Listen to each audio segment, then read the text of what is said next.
Thank you very much. I meant to go back and see you on the plane, but some things came up having to do with Hamas, etc., and we're working on a solution that maybe could be very good. Can you tell us what that solution is? No, but you'll be hearing about it pretty soon. We're trying to get it ended, get the hostages back, get it ended. We got them all back, but 20. And as you know, we have 20, plus there are a lot of, unfortunately, dead bodies involved. And they want them back. The parents want them back. So we had some very good discussions. Good things could happen. Can you give us your reaction to South Korea's regret? They're calling it regrettable what happened with their workers at the Hyundai plant. Well, I'll speak to them. You know, look, it's a battery factory in that case, as I'm told. And, you know, when they're building batteries, if you don't have people in this country right now that know about batteries, maybe we should help them along and let some people come in and train our people to do, you know, complex things, whether it's battery manufacturing or computer manufacturing or building ships. So we're going to look at that whole situation. We have a lot of industries that we don't have anymore, and we're going to have to train people. And the way you train people is bring people in that know what they're doing and let them stay for a little while and help. So I'm going to look at that. It's a very interesting situation that took place in Georgia. And we heard about it yesterday. At the same time, ICE was doing right because they were here illegally. But we do have to work something out where we bring in experts so that our people can be trained so that they can do it themselves. Does that make sense? Right? Is it straining the relationship with Korea at all? No, we have a great relationship with South Korea. Really good relationship. You know, we just made a trade deal. But I'm going to look at it because I understand exactly what they're saying. So, page 6 crowns you the king of the U.S. Open. They put out all these old pictures through the years of U.S. Wow. U.S. Open. What does it mean for you to go back after going for so many decades, growing up in Queens? Now you're going back as the president in a different capacity. Well, I loved it. First of all, the two players have unbelievable talent. It just seemed that they hit the ball harder than I've ever seen before. Incredible talent. And I enjoyed it. And I used to go all the time, but, you know, lately it's a little bit more difficult to go. I really enjoyed it.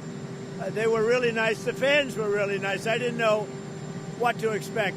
Usually you would say that would be a somewhat progressive, as they say nowadays, crowd. Sometimes some people would call it liberal, but we'll use the word they like to use, progressive. But they were great. The fans were great. Mr. President, back on Russia.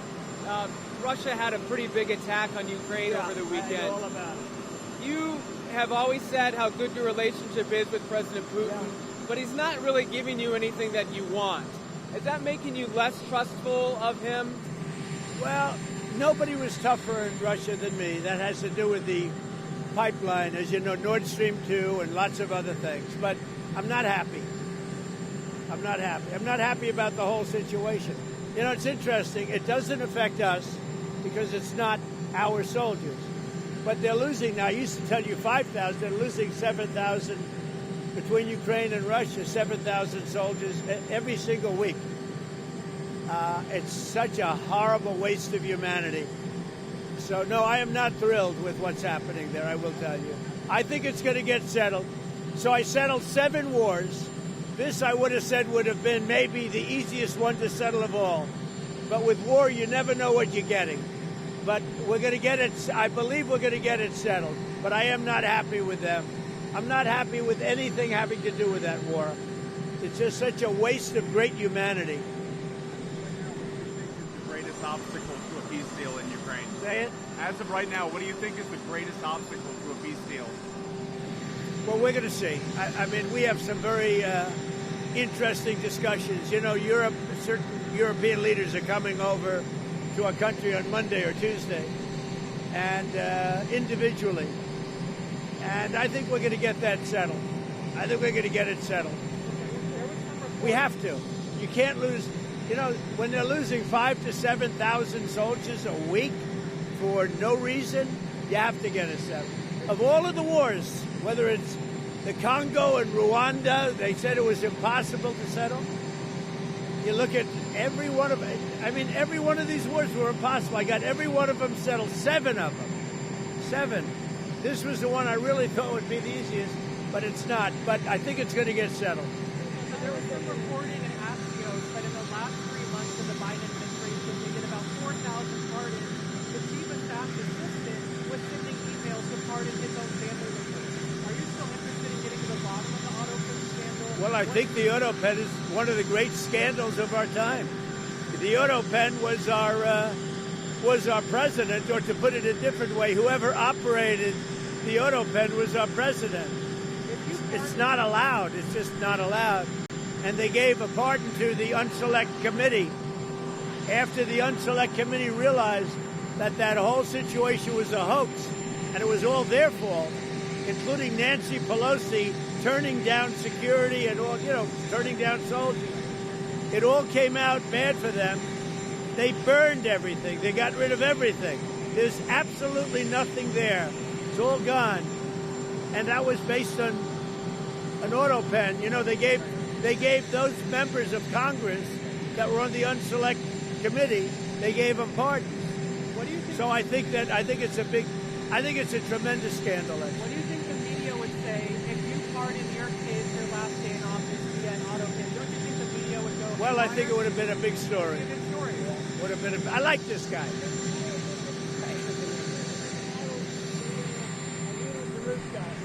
Multiple times on a Charlotte subway. You've seen this video, and do you have any reaction to it? Yeah, and where was it? The subway was where? She was in Charlotte on a light train. She stabbed multiple times by a... Horrible. No, I haven't heard. Okay. When did this happen? It happened in August, but the video just came out. I see. Yeah, I see the video. I'll know all about it by tomorrow morning. Okay? Thank you. Do you have plans for Chicago this week? No, not really. Not really. We're going to go someplace, but we're picking. Look, D.C. now is 100%. I don't want to say 100, but it's pretty close to 100% healthy, happy, thriving. It's a crime-free zone. You know that. You could go out to dinner tonight, Jeff. You could go out to dinner, and you most likely will not be harmed. You know that. You won't be beat to hell. There's still some crime. There's still some crime. Very little. And within a week, there will be nothing. Do you agree with me? I feel much safer walking around. I can't fight though. No, it's a safe place now. But you've been talking a lot about Chicago, and there was Chicago's been talking a lot. So Chicago last week lost 9 people were killed and 28 people were shot. The week before it was 7 people were killed and 37 people were shot. The week before that it was the same kind of number. Chicago is a very dangerous place, and we have a governor that doesn't care about crime. I guess we could solve Chicago very quickly, but we're going to make a decision as to where we go over the next day or two. When you look at what happened to D.C. in a short period of time, honestly, it's amazing. Over a period of 12 days, in other words, on the 12th day, we had the crime just about solved. And right now, people are walking down. They're going out right now to restaurants all over D.C., whereas if you go back a year ago or 6 months ago, nobody was going out. Nobody. We did it in 12 days. Now it's better than it was in 12 days. We'll make it even better, and then we're also going to clean it up. We're going to clean up the city. We're going to make some great improvements to the roads, to the medians, to all of the signs. You got signs that have been up for 30, 40 years. They're worn out. They look like hell. We're going to redo the signs. We're going to put up new signs. It's going to look beautiful. Within a 6-month period, it'll look really beautiful. But you have essentially a crime-free zone. I mean, here we are on a nice Sunday evening. If you'd like, it feels like Saturday, actually. If you like, you could go out and you could have dinner on me, but you wouldn't do that. But you could have dinner on me if you'd like. Go ahead. What else? When do you plan to speak to President Putin next? And what Very soon. Over the next couple of days. Look, we're going to get it done. The Russia-Ukraine situation, we're going to get it done. I have confidence we're going to get it done. Think of it. I got 7 done, all of which were impossible to do. If you look at any one of the 7, you know them. I don't have to go through them. Many of them were impossible. One was 31 years, 10 million people killed.